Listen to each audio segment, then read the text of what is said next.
A warm welcome on behalf of the Center for Theories in Historical Research. We'd like to welcome you to another episode of our format of the Domino Talks.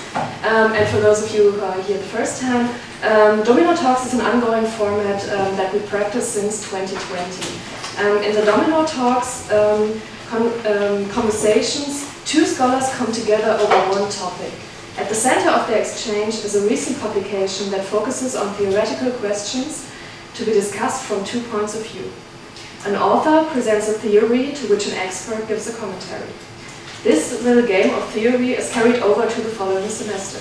The same expert is once again invited to the theory center, this time in the capacity as author, whose publication is in turn investigated in a new Domino duo. A format of this kind allows the Theory Center to initiate a lively debate on the recent theoretical ideas and to establish an ongoing conversation while also acknowledging recent theoretical publications. In today's Domino talk, we are very happy to welcome back Shahzad Bashir. Shahzad Bashir holds a professorship for history at Brown University. Currently, he is exempted from this position to fulfill the role of Dean at the Institute for the Study of Muslim Civilizations at the Aga Khan University in London. He is also the associate editor of the journal History and Theory. In our last Domino talk, Shahzad Bashir presented his latest bigger publication, A New Vision for Islamic Past and Futures, which was not published in a linear book format but as a digital book. This format gave form to the method and the approach that Bashir applied to his matter and explored the entangled and multimodal histories of Islam. Today, he is here in the role of the expert, commenting on Lisa Regazzoni's most recent book publication. Most of you are probably familiar with Lisa Regazzoni and her work, but I will still give you a little introduction for the decorum. Lisa Regazzoni has been at the Department for History at the University Bielefeld since 2020, and she holds one of the very few professorships in Germany for the theory of history. Furthermore, she is spokesperson for the Center of Theories in Historical Research. Lisa Regazzoni's research focuses on the intersections of history, temporality, and materiality. Her interest can be described as the question of the matter of history and the way this matter, this Geschichtsstoff, comes into being. As such, the things of history, and here I'm taking from the German version of the book, be they intentional or not, are of special interest to her. Today we will talk about the things of history and the way they shape historical knowledge. In a recent translation of her habilitation, the Episteme of the Gallic Past, French historical research in the 18th and early 19th centuries, published with Routledge in 2025, Lisa Regazzoni discusses the shapings of the Gallic Past by historians through monuments. In the following, Lisa Regazzoni will give a short introductory statement of approximately 10 minutes, and Shahzad Bashir will follow up with his comment, which will probably be around the same length. After a short exchange, we will open the discussion. So we are very excited for your inputs. Lisa, dear Shahzad. Yes.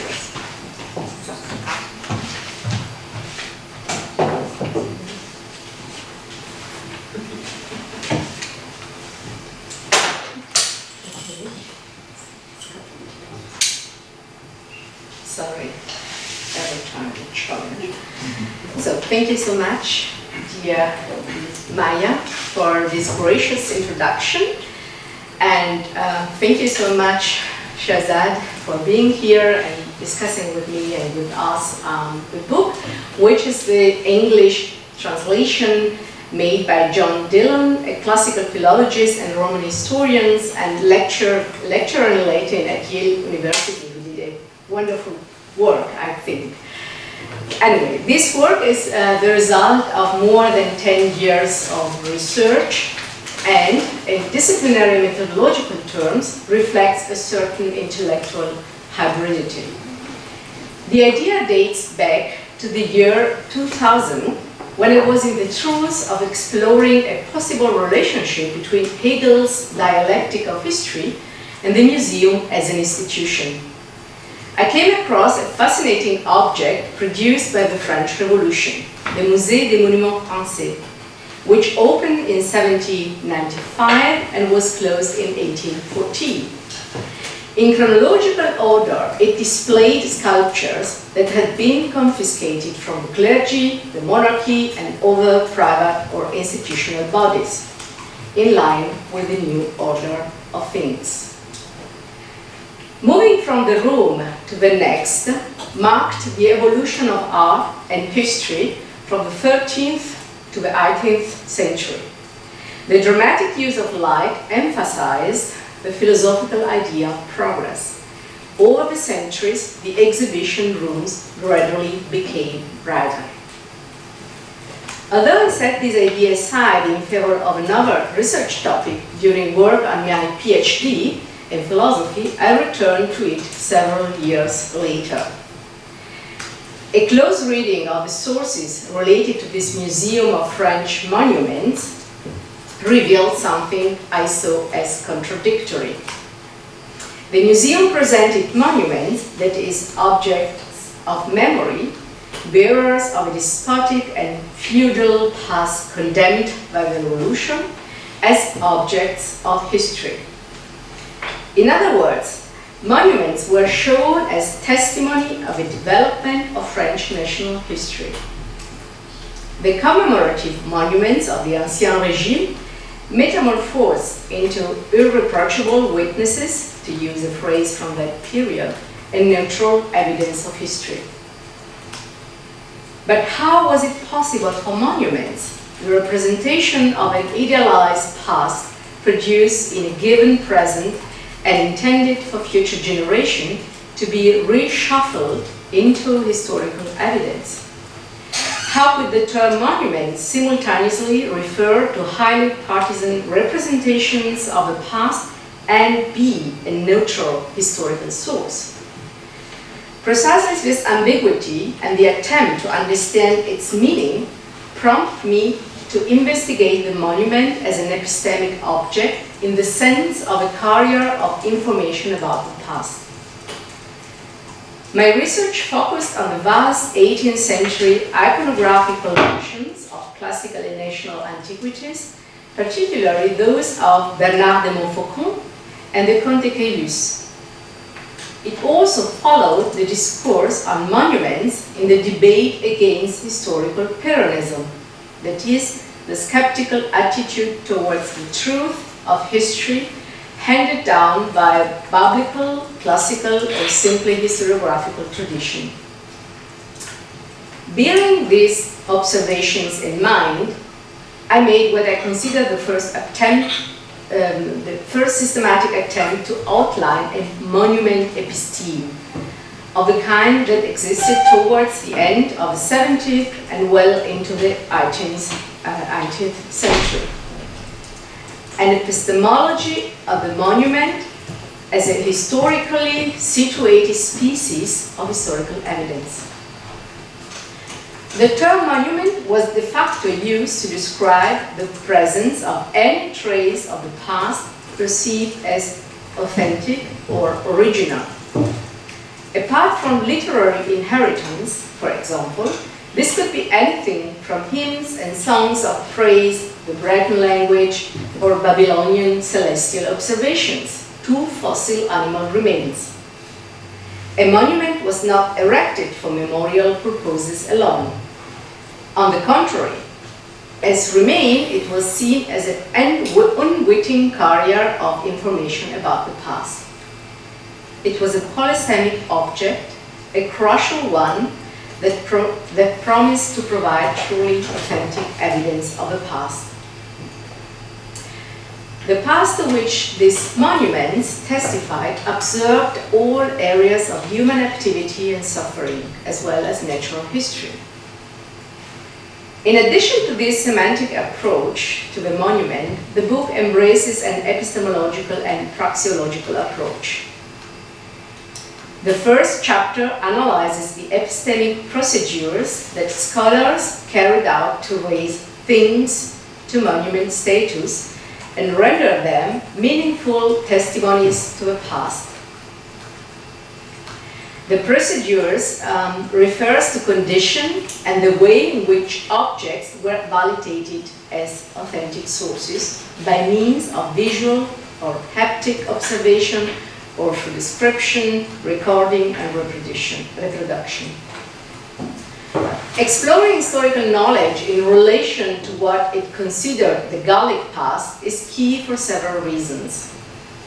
One reason is of historical theoretical nature.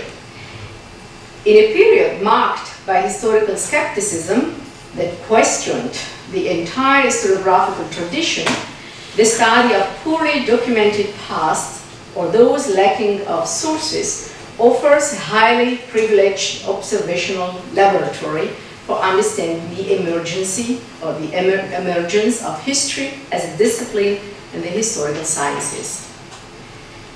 In other words, it is at the boundaries of what is possible in historical research that history as a field of knowledge, with all its practices and methods, manifests itself most clearly.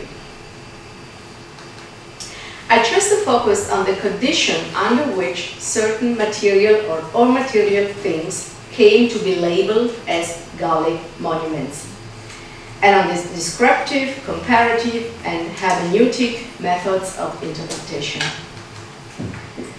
The corpus of these monuments includes material remains such as prehistoric stones, artifacts, Neolithic, megalithic structures, and Gallo-Roman statues, but also immaterial traces such as the Breton language, other dialects or idiomatic expressions, toponyms and patronyms, customs, traditions, and even superstitions.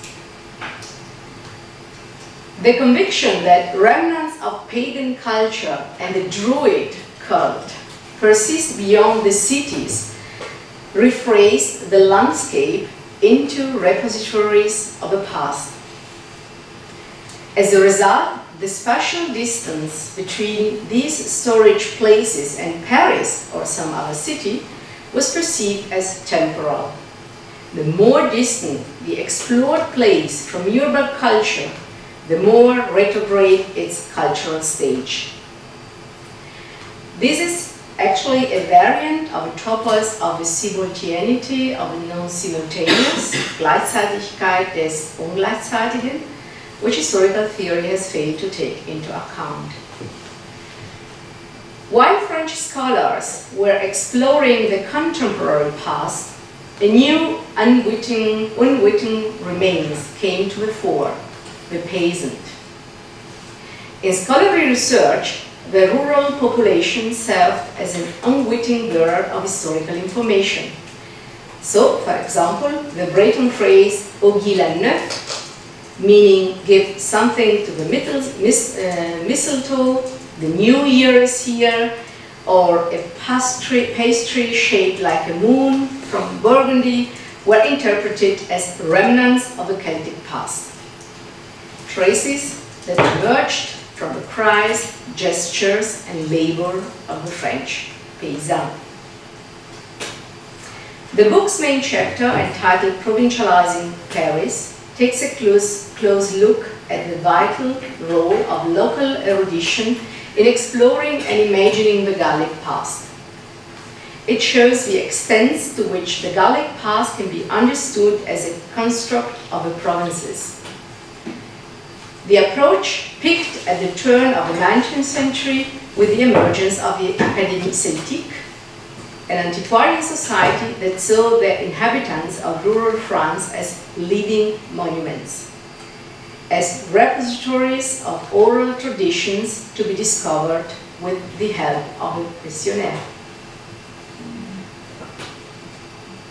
My book can be read as a chapter in a more comprehensive epistemology of evidence in its historical specificity, or to use the vocabulary of a German historical theory tradition as a chapter in the history of historic, or more precisely heuristic. That said, however, it adopts the unexpected perspective of largely forgotten authors and texts and of debates that have long since faded from memory. At the out of the epistemic shift from history as ars rhetorica to history as ars critica is the emergence of the analytic distinction between monument as a commemorative thing, a future-oriented representation of the past, and monument as a thing of history, a past-oriented piece of historical evidence. My aim in the problem-oriented prologue and epilogue was to show that this discussion exists at the very center of modern historical heuristics. The distinction between unintentional historical remains and history's intentional representations. Framed in these terms, these two short chapters outline a history of historical theory centered on the issue of intentionality versus not intentionality in historical materials. And assembled around this matter of concern are figures who typically remain outside the classical genealogy of historic. Apart from the canonical Droysen and Bernheim, these are people like Alois Riegel and Arnaldo Momigliano, Marc Bloch and Jacques Le Goff, but also the countless, more or less well-known or forgotten scholars who search for historical traces even in the most remote corners of Brittany, all the way to Finisterre.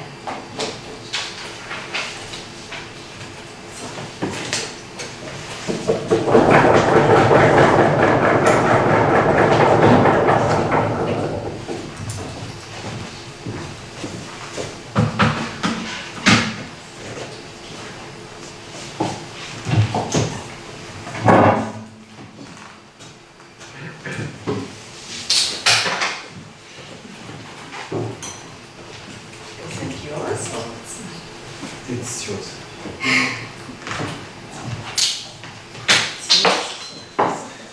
It's yours. I think there's yes. Actually, maybe Yes. It's miniature. A minor miniature. Okay, so I hope this is working now. So first of all, thank you very much, Lisa, for the invitation. It's lovely to be back here in Bielefeld. I think for those of us who work on the theory of history or the philosophy of history in whatever form, it's like coming to the center of the world. I'm really, truly delighted to be here again after last year when we had this wonderful discussion about my book that Christian discussed. And so, and it's especially a pleasure to react to the book by Lisa, which I read with great pleasure, as you can tell from the number of post-it notes that are in my copy. And I want to say this word pleasure actually very deliberately. It truly is a pleasure to read this book. And I say that as someone who knows nothing whatsoever about Gallic history. But it is something that allows one to come to dwell in the complexity of the sources, the historical debates, the concern of intellectuals who are obsessing about evidence, narration, and so on. So as someone who deals with or kind of produces historical narratives while trying to be very careful about conceptual issues, there's a kind of a double pleasure in reading Lisa's book, because she herself is doing it, because they are the objects of history, the narratives that she's talking about, and the monuments and images, representations, and so on. And then the people that she's talking about are obsessing about the same kinds of things, right? So it's a kind of a really, I felt like I was shifting gears constantly going through it, which made it truly a kind of a journey of discovery for myself, not knowing much about this context. The other thing is, I think for me, reading this book, it's very prominent that this is a book by someone who is simultaneously a historian and a philosopher. And so the history part is very much there because we are talking about the problem of history, and also it's a deep intellectual history of a set of sources over a period in the 18th or early 19th century. But the philosophical part is there in two ways. One is, of course, the concern with epistemology, right, which keeps coming up again and again, which in the details of the history, we are reminded again that what is driving is to try to think about what is happening epistemologically in the sources. But the other part, which is very philosophical about this book, is the precision. That the way the argument is made, it is made in very, very precise ways. And so, especially from my perspective as someone who is more like a cultural historian, sometimes one can, language can just take over, and one can go into various types of fancies. There is beautiful language in this book as well, in the English translation, I'm sure in German as well. And there is also a real commitment to precision. And once something is invoked, it is taken through all the steps required to clarify it, in light of very complex and often contradictory evidence. So what one gets from the story then is the history of these debates, the internal contradictions, the jealousies, all kinds of other human foibles that are involved in the people. Sometimes we get a sense of those as well, as to why these people are writing against each other, partly for intellectual philosophical reasons, partly for other types of reasons that are also very familiar to us from academic life. So in that way too, it was an interestingly familiar story today. Now, so the overall concern, Lisa has already explained in terms of thinking about the monument in these two different vectors. A monument as a thing of memory or as a thing of history. And the book kind of circulates around this larger question in various ways, going through materials over a certain period of time where there is actually change from the early 18th century to the early 19th century. So one picks up the details of the story by following this chronological kind of extension as well. So I'm not going to summarize the arguments because Lisa has done this already, and what I want to talk about a little bit about what occurred to me are the implications of the argument and where it pushed my mind in certain directions. And so these are comments, and they could be treated as questions by Lisa if they make sense. So one of the things that strikes me as very interesting in this story is the question of agency. Now, the issue of agency within history looms large for everyone, anyone who deals with history. Who exactly is an agent? Who does one choose to be an agent for telling history? What kind of agency can be imputed to humans versus non-human actors?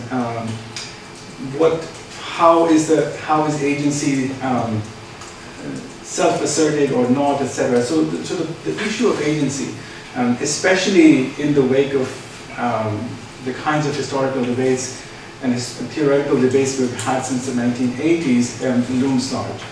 Now, to my mind, Lisa's book actually adds an interesting question with respect to agency by going to this kind of like a double face of the monument. It kind of brings us to the question of who exactly has agency and for what. The classic example of this is the historical narrative that is written for posterity. So people writing their own histories or the histories of a dynasty and so on. And because these are fundamentally inflected and partisan, that's what leads to the deep skepticism about any kind of historical claims that are discussed in Lisa's book as well. So in this case, the agency is of the old historian or the historian from another time who writes and uses language. Then we have the agency imputed to monuments, right? So stones, obelisks, statues, and so on. Now, so in this case, the question of agency is being constructed by us looking at them, or the people that Lisa is talking about, them looking at these remains and kind of giving them some form of agency to talk to us for historical purposes. Now, in the case of stones, sculptures, etc., the language has to be produced by us to create this agency, right? So that's an interesting difference between a narrative source versus a non-narrative or a physical source, a non-textual physical source. What becomes truly interesting in this book is when we get to the question of language, habits, conventions, where history is to be found in how people in certain parts of the world live, where the people become their foible of their language, where the turns of phrases and so on, these become historical monuments. So there it becomes really interesting because this is actually language often, or some other symbolic order like ritual or convention and so on, where there is an intentionality built, there's a human intentionality built into these activities, but the way when they become objects of history in the form that is discussed in this book, the agency is taken out from their self-representation to actually the historian who's giving the agency. So someone might be using a phrase in the Breton language, which is trying to make an argument or a point about whatever they happen to be doing. When the historian looks at it, they find something else in it, which is not the literal meaning of what the word or the phrase is, but it has become a historical monument on which can be superimposed a different agency, that of the historian, who can then treat it as a monument and so on. So I found this to be a truly fascinating story, and one particular part of that story, as Lisa tells us, that becomes especially interesting is the relationship and contestation between cosmopolitan scholars writing from Paris versus scholars who are based in the provinces. So the chapter on provincializing Paris, for example, where the people who are writing from the provinces, they're actually using the same techniques, but they displace themselves from the position as if it were coming from Paris, right? So then we have another type of imposition of agency, a local agency using a non-local epistemological process to make certain things talk in certain ways and put them into narratives to tell different histories of the places that they are talking about. So ultimately what ends up happening in this story, to my reading, is the question of agency becomes this very interesting, entangled kind of story, and then of which we are also a part, because we are giving agency to certain types of things. So, and partly perhaps because I'm always interested in the question of agency in history, this was a very evocative and, to my reading, a novel way of kind of thematizing this. Now, it does raise also another interesting question about whether history is always, especially history in the modern episteme, it has to be a story of alienation between the source and the one who is talking about the source. Right. So this, in the case of, for example, where objects of expression, linguistic expression, become monuments, and they're historically meaningful not in the literal sense, but how they can be placed in a historicizing narrative. So the historian alienates, has to create some kind of a distance from the actual piece of evidence in order to make it an object of history rather than an object of memory. So I'm really curious whether this makes any sense, and two, whether if we think of this way, this book is actually pointing out something that is fundamental about the modern historicizing process. I think other scholars have treated it in various other ways as well, but there is something distinctive about this here. So much for agency. A second thing that really struck me here was to ask the question: is this a story that is specifically only French and Gallic history, or is this more, or could we? How can we extend this to other parts of Europe, other types of histories, etc.? There's actually there's a question that in the middle between philosophy and history on this one as well, in the sense that is there something abstractable from this specific history that can actually be utilized to think about other histories, so it can be abstracted principles out in a philosophical way, and then think about other places. And so part of the reason I'm saying this is because reading this book brought to my mind an extremely fascinating work that I have been obsessed with for a long time. So it's a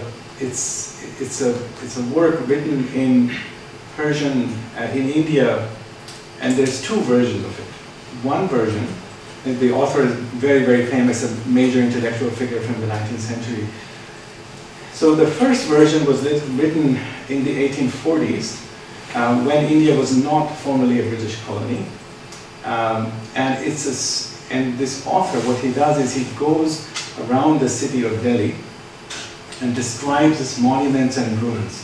So it's a mapping of the stones and basically the monuments of Delhi. Now the way the story is told in this first version, he comes and dwells these things and he imagines the world as it might have existed when these things were actually fully alive, and so on and so forth. And this is published in the 1840s. And then 1857 is what is called the Great Indian Mutiny, and then there is a full colonization of India. And as part of that colonization, when the mutiny happens, there is an absolute and total destruction of the city of Delhi that the British forces undertake, because this is a rebellious city. And the descriptions of what happens in Delhi is comparable to what we are seeing every day about Gaza these days. Now, and there is a version of this book that is republished by the same author, in which he again tells about Delhi, and it doesn't change. He still talks about the same monuments, but he's been displaced from it. He looks at them as an outsider. So it is precisely this kind of thing where going from monuments being objects of memory to objects of history happens across this major political event in India. So when I was reading Lisa's book, it actually helped me think about what to say about these two different versions of the same book by the same author. Underlying which is a radical change of political and relations and political circumstances, which is comparable in the case of Lisa's work also to the French Revolution, as we see here. So that kind of is my, I'm kind of interested in seeing whether, how much can this be extended beyond the specific case.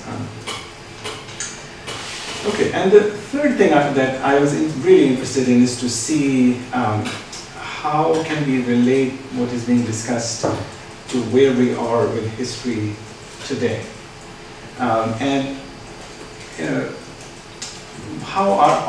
monuments treated in the worlds in which that we inhabit today? Are monuments objects of memory or are objects of history? And my suggestion would be that the same kind of ambiguity that we see happening in the 18th and 19th century is still very much alive and well. There is a way in academic history, I think, making monuments into objects of history is a kind of imperative. And everything must be historicized. History gobbles everything up, right? It doesn't really matter what it is. One can pick up anything and once you start historicizing it, all kinds of relations can be produced in it and so on. And why that is, why is it that that's our modern historical habit is actually the genealogy of this is precisely what Lisa shows us in this book. And yet, there's also this other sense of history that is constantly active. If one reads, for example, how history is invoked in newspapers, sometimes there are all these historical vignettes that are on the BBC News website and stuff. Monuments are treated very much as objects of memory and not of history. They are somehow, they have to be,